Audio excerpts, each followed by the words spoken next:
Hello students, आज हम बात करने वाले हैं आप लोगों के लिए एक मैंने टॉपिक लिया है सामाजिक विज्ञान का भारतीय संविधान पाठ 12 कक्षा 10। बच्चों, ये जो टॉपिक है वो मध्य प्रदेश के जितने भी स्टूडेंट हैं क्लास 10th में हिंदी माध्यम के जितने भी बच्चे जो हमारे पढ़ रहे हैं या फिर इंग्लिश मीडियम के बच्चे जितने भी हमारे पढ़ रहे हैं बच्चों, उनके लिए मैंने ये टॉपिक लिया है। आज हम इसके बारे में चर्चा करेंगे। बच्चों, ये बहुत अच्छा टॉपिक है क्योंकि इससे हमें अपने देश के विषय में जानकारी मिलती है। हमारा देश में क्या है, कैसे क्या नियम है, कैसे क्या कानून है, इन सब के लिए बच्चों हमें इस चैप्टर के बारे में आना बहुत ही जरूरी है। इसके विषय में जितनी भी जानकारी हमें मिलेगी बच्चों, आज हम इस टॉपिक से पढ़ेंगे। तो स्टार्ट करते हैं। सबसे पहले हम ये देख लेते हैं बच्चों कि हमें भारतीय संविधान, ये जो टॉपिक है इसमें पढ़ना क्या क्या है। बच्चों, सबसे पहले हमें इसमें पढ़ना है संविधान की आवश्यकता, संविधान की आवश्यकता व अवधारणा।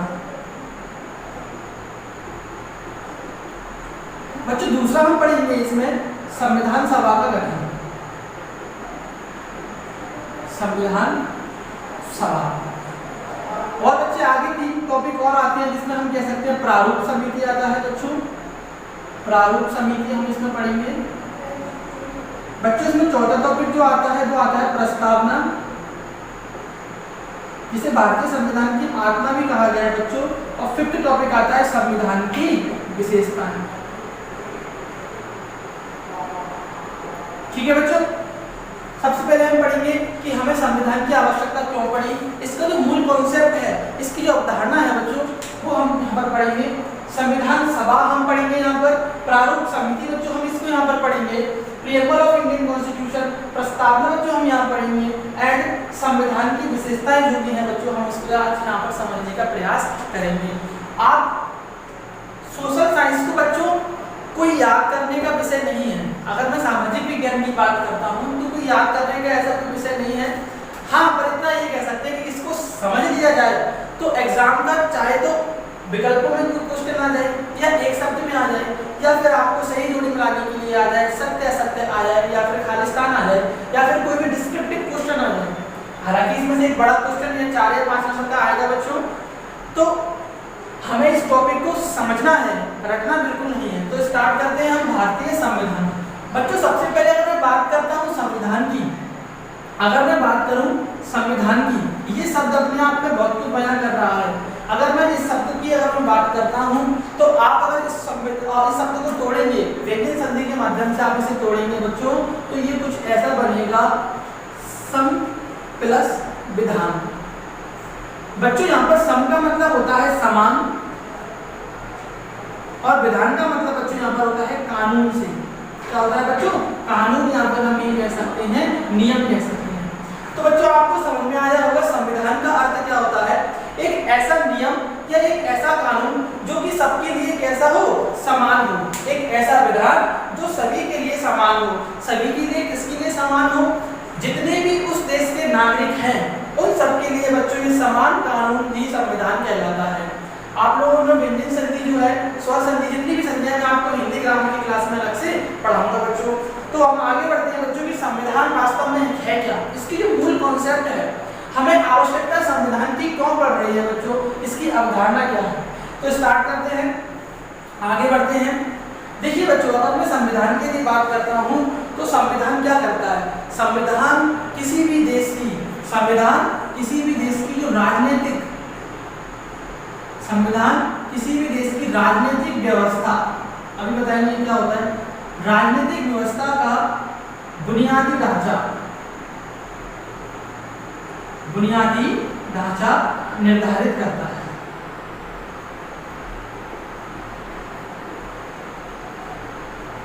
बच्चों, किसी भी देश की राजनीतिक व्यवस्था का बुनियादी ढांचा कौन निर्धारित करता है बच्चों? संविधान करता है। कौन करता है? संविधान करता है। अब आपके मन में बच्चों ये बात आ रही होगी, राजनीतिक व्यवस्था का मतलब क्या होता है।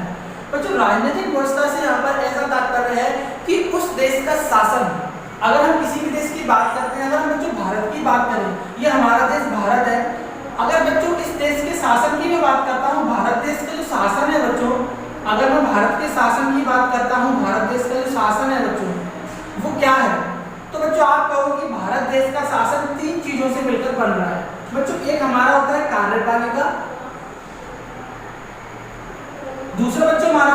विधायिका,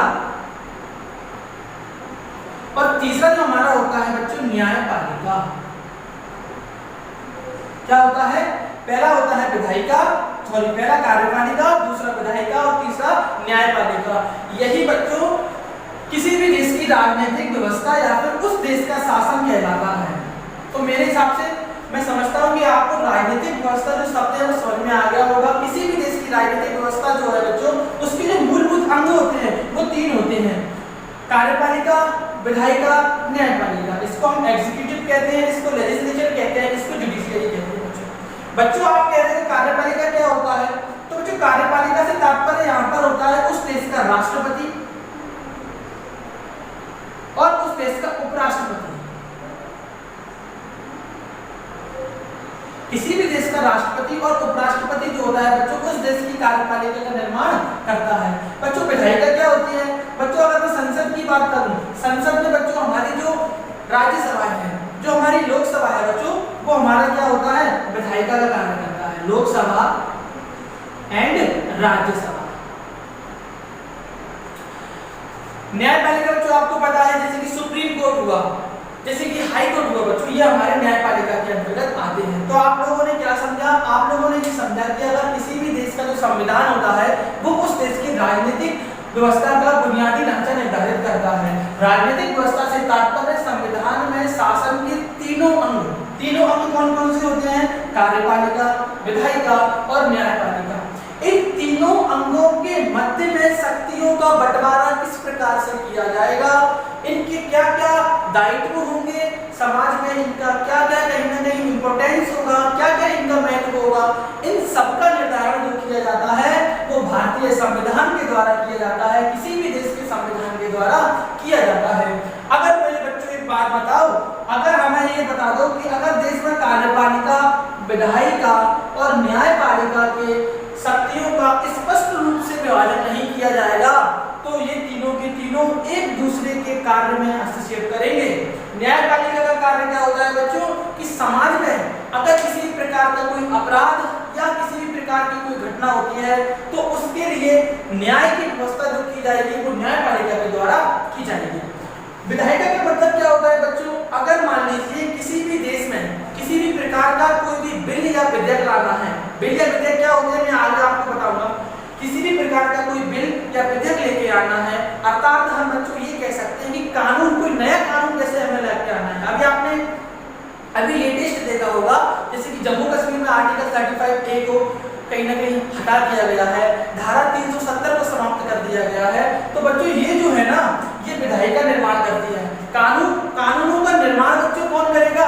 विधायिका करेगी। लेकिन अगर मैं बोलूं कार्यपालिका के कार्य क्या है बच्चों, तो कार्यपालिका के कार्य बोलते हैं ये है कि ये जो विधायिका जिस कानून का निर्माण करेगी उस कानून पर अंतिम स्वीकृति जो दी जाएगी बच्चों वो कार्यपालिका के द्वारा दी जाएगी। अर्थात जब तक किसी भी विधेयक पर, किसी भी बिल पर भारत के राष्ट्रपति के साइन नहीं होंगे तो हम कह सकते हैं कि वो विधेयक या वो कानून कभी भी कानून का रूप नहीं ले सकता है। समझ में आया बच्चों? इसलिए भारत में संविधान की आवश्यकता पड़ी।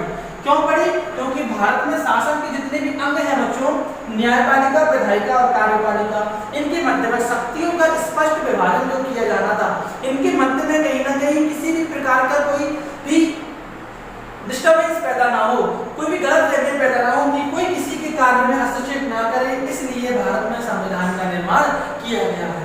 मैं उम्मीद करता हूं कि आपको संविधान का अच्छे से अर्थ समझ में आ गया होगा। अगर बच्चों मैं इसकी प्रॉपर डेफिनेशन की बात करता हूं, प्रॉपर डेफिनेशन क्या है संविधान की, तो आपको एग्जाम में लिखना ये पड़ेगा कि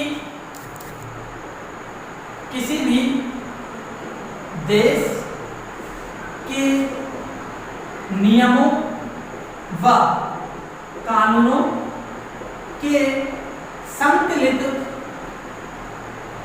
प्रलेख को संविधान कहते हैं। क्या कहते हैं बच्चों? संविधान कहते हैं। अच्छा बच्चों मैं आपसे एक बात पूछता हूं, अगर किसी भी देश में संविधान नहीं हुआ तो क्या होगा? अगर किसी भी देश में संविधान नहीं हुआ बच्चों तो वहां पर फैल जाएगी अराजकता। क्या फैलेगी बच्चों? अराजकता। अराजकता का मतलब बच्चों हम ये कह सकते हैं कि किसी भी देश के जो नागरिक हैं, किसी भी देश में निवास करने वाले जितने भी कहीं ना कहीं नागरिक हैं, उनमें एक ऐसी भावना जागृत हो जाएगी कि वो अपने आप में क्या है? सर्वोपरि है। वो अपने आप में क्या है बच्चों? सर्वोपरि है और किसी भी प्रकार का कोई भी नियम, कोई भी कानून वो नहीं मानेंगे। इसी प्रकार से कहीं ना कहीं मैं ये कह सकता हूँ कि संविधान की आवश्यकता हर एक देश को होती है। क्यों होती है? क्योंकि उस देश का शासन, उस देश की शासन व्यवस्था और उस देश के जो तीनों संविधान के अंग होते हैं, चाहे वो कार्यपालिका हो, चाहे विधायिका हो या न्यायपालिका हो, एवं उस देश के नागरिकों के मध्य में जो कोऑर्डिनेशन बनेगा, जो समन्वय बनेगा समाज के मध्य में, इन तीनों अंगों के मध्य, इन तीनों अंगों को समाज के लेकर क्या समन्वय स्थापित किया जाएगा बच्चों, उसी को हम संविधान कहते हैं। तो उम्मीद करता हूँ इतना आपको समझ में आ गया होगा। एग्जाम में कैसा क्वेश्चन पूछा जाएगा? एग्जाम में पूछा जाएगा संविधान किसे कहते हैं, तो आपको सिंपल से ये लिखना है कि किसी भी देश के नियमों और कानूनों को संकलित प्रलेख को संविधान कहा जाता है। किसी भी देश के नियमों व कानूनों को संकलित प्रलेख को संविधान कहा जाता है। तो बच्चों यहाँ पर आपको इतना समझ में आ गया होगा। तो मैंने आपको बताया कि हमें संविधान की आवश्यकता और संविधान का अवधारणा क्या है, मूल कॉन्सेप्ट मैंने आपको समझा दिया, अवधारणा। अब बच्चों हम बात करेंगे कि हमें संविधान की आवश्यकता क्यों पड़ी। बच्चों मुझे एक बात बताओ, शुरू से ही हम लोगों ने क्या किया भैया? हमने देखा है कि शुरू से ही हमारे ऊपर, प्रारंभ से ही हम लोगों ने कहीं ना कहीं अंग्रेजों के अधीन रहना प्रारंभ किया है। भारत जो एक देश है वो पहले कहीं ना कहीं किनका गुलाम रहा था? ब्रिटिश का। यानी कि ब्रिटिश सरकार के हम कह सकते हैं, अंग्रेज जो हुआ करते थे बच्चों, हम उनके गुलाम रहे हैं, बिल्कुल रहे हैं। लेकिन आपको इतना भी पता होगा कि 15 अगस्त 1947 को हमें कहीं ना कहीं इस गुलामी से आजादी मिल चुकी थी। मिली थी कि नहीं मिली थी? 15 अगस्त 1947 को हमें इस गुलामी से आजादी मिल गई थी। आजादी मिलने के परिणाम स्वरूप क्या हुआ बच्चों? हुआ ये कि अंग्रेजों का शासन भारत से समाप्त हो गया था। जब अंग्रेजों का शासन भारत से समाप्त हो गया है तो बात हमारे सामने ये आती है कि जो अंग्रेजों द्वारा भारत में बनाए गए जितने भी नियम थे, जितने भी कानून थे बच्चों, वो भी उसी समय समाप्त हो चुके थे। तो सबसे बड़ी समस्या क्या आई कि अब इस देश का शासन किन नियमों के आधार पर चलाया जाएगा? इस देश में आगे क्या होगा? हम इतने बड़े देश को कैसे चला पाएंगे?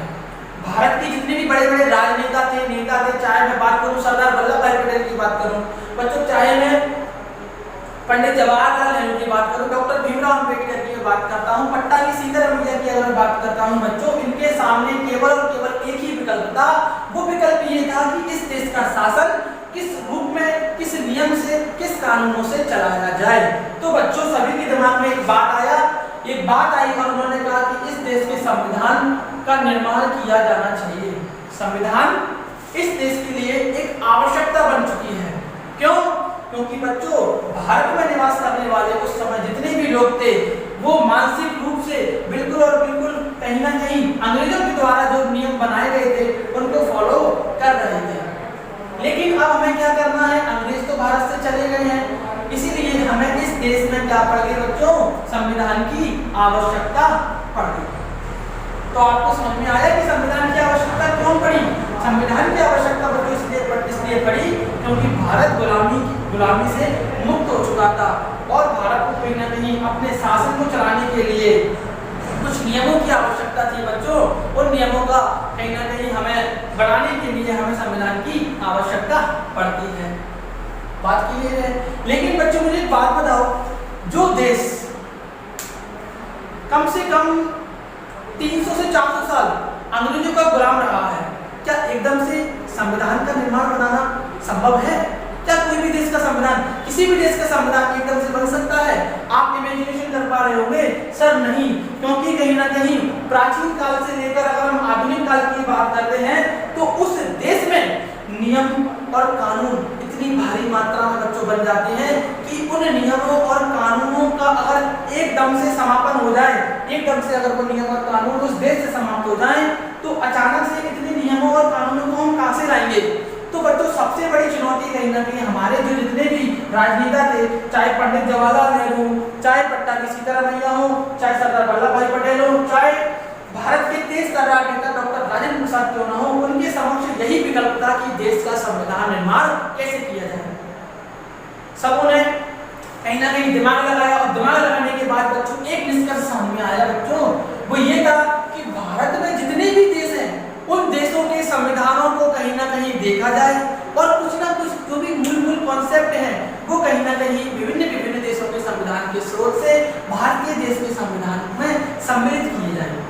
इसका तात्पर्य ये नहीं है बच्चों कि हमारा भारतीय संविधान उधार का थैला है, हमने किसी से किसी भी प्रकार का कॉन्सेप्ट कॉपी किया है, लेकिन उसे भारतीय संस्कृति में ढालकर, भारतीय संस्कृति के अनुरूप ढालकर उस देश में लागू किया है।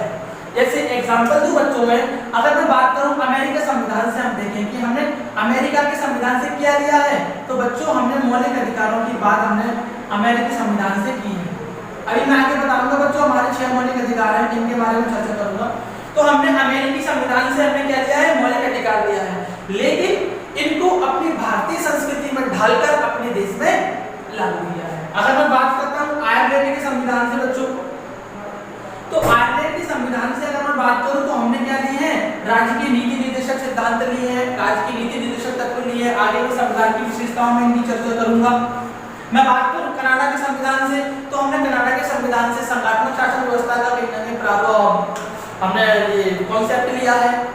अगर मैं और भी देशों की बात करूंगा बच्चों, तो कहीं ना कहीं हमने विभिन्न देशों से मूल कॉन्सेप्ट को लिया है, लेकिन भारतीय संस्कृति में ढालकर भारतीय संविधान में शामिल किया है। इस प्रकार से बच्चों भारतीय संविधान की अवधारणा और भारतीय संविधान की आवश्यकता क्यों पड़ी, ये मैंने आपको समझाने का प्रयास किया। मैं फिर से रिवीजन करता हूँ कि किसी भी देश का संविधान क्या होता है। किसी भी देश का संविधान उस देश के नियमों और कानूनों का एक ऐसा संकलित प्रलेख होता है, जस्ट लाइक ए बुक। एक ऐसी बुक होती है जिससे उस देश की शासन व्यवस्था चल सके। शासन व्यवस्था से तात्पर्य बच्चों तीनों अंगों से है, चाहे वो कार्यपालिका हो, चाहे वो विधायिका हो, चाहे वो क्या हो, न्यायपालिका हो। इन तीनों में किस प्रकार से समन्वय स्थापित किया जाएगा, इसका निर्धारण केवल और केवल भारतीय संविधान करेगा। तो आपको बच्चों समझ में आया कि भारतीय संविधान की हमें आवश्यकता और अवधारणा क्यों पड़ी। उम्मीद करता हूं कि आप समझ पा रहे होंगे बच्चों। अब मुझे एक बात बताइए, हमें क्या करना है बच्चों, हमें संविधान का निर्माण करना है। तो संविधान निर्माण करने के लिए एक संविधान सभा भी तो होनी चाहिए, हमें कहीं कॉन्स्टिट्यूशन कमेटी की भी तो आवश्यकता पड़ेगी बच्चों। अगर कोई भी चीज एकदम से निर्माण करना होता है बच्चों, तो कहीं ना कहीं हम ये कह सकते हैं कि किसी भी देश का संविधान निर्माण करने के लिए क्या होगा, एक संविधान सभा होगी। इसके बारे में बच्चों में चर्चा करता हूँ। और बच्चों ये मैप ड्रॉ करना सीख लो, जो इंडिया का मैप है बच्चों, जिन बच्चों को नहीं आता है वो ड्रॉ करना सीख ले, क्योंकि बच्चों अगर ये मैप आपको बनाना नहीं आता है तो आगे जो आप जब मैपिंग करेंगे, जो मानचित्र पठन एवं अंकन वाला चैप्टर आप पढ़ेंगे बच्चों, तो वहां पर आपके लिए बहुत बड़ी समस्या जटिल पैदा हो जाएगी। कुछ नहीं है इसमें मैप में ज़्यादा इतना बनाने के लिए, मैं जल्दी ड्रॉ कर रहा हूँ क्योंकि वीडियो लंबा हो जाएगा। अब बच्चों हम बात करते हैं संविधान सभा। क्या है संविधान सभा?